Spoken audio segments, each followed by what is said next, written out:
आपको बड़ी खबर देंगे, जहां जम्मू कश्मीर बीजेपी अध्यक्ष रविंद्र रैना गढ़बल पहुंचे। प्रभावित परिवारों से उन्होंने मुलाकात की। 16 अप्रैल को कश्ती पलटने से जो हादसा हुआ था, उसके बाद वो प्रभावितों से मुलाकात करने पहुंचे और हर संभव मदद का आश्वासन भी उन्होंने दिया। अभी भी एक शख्स लापता बताया जा रहा है। 2 बच्चों के शव बरामद किए जा चुके हैं। गौरतलब है कि 3 लोग इस हादसे में लापता थे, जिसको लेकर सर्च ऑपरेशन लगातार चलाया जा रहा था।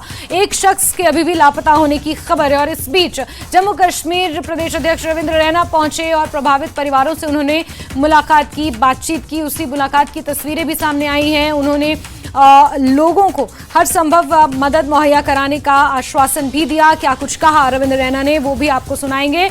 लेकिन ये तस्वीरें सामने आई हैं, ये उस वक्त की हैं जब रविंद्र रैना पहुंचे और प्रभावित परिवारों से मुलाकात की। 16 अप्रैल का ये मामला है, जहां लोगों से भरी एक नाव अचानक पलट गई थी। एक बड़ा हादसा, अप्रिय घटना यहां पर पेश आई थी। कुछ लोगों ने इसमें अपनी जान भी गंवाई थी, कुछ लोग लापता थे, जिसके बाद 2 बच्चों के शव बरामद हुए हैं और एक शख्स अभी भी लापता है।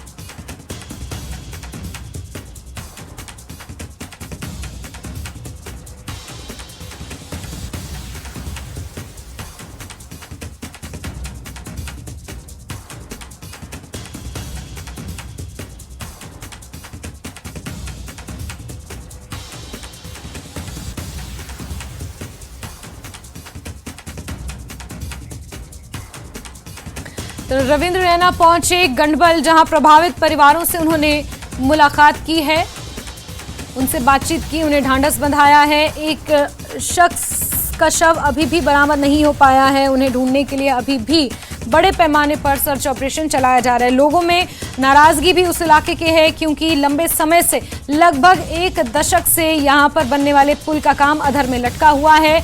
लोगों का ये कहना है कि लंबे समय से इस पुल की मांग है, लेकिन अभी तक इस पुल को पूरा नहीं किया गया है, जिसकी वजह से इस तरह के हादसों का डर बना रहता है।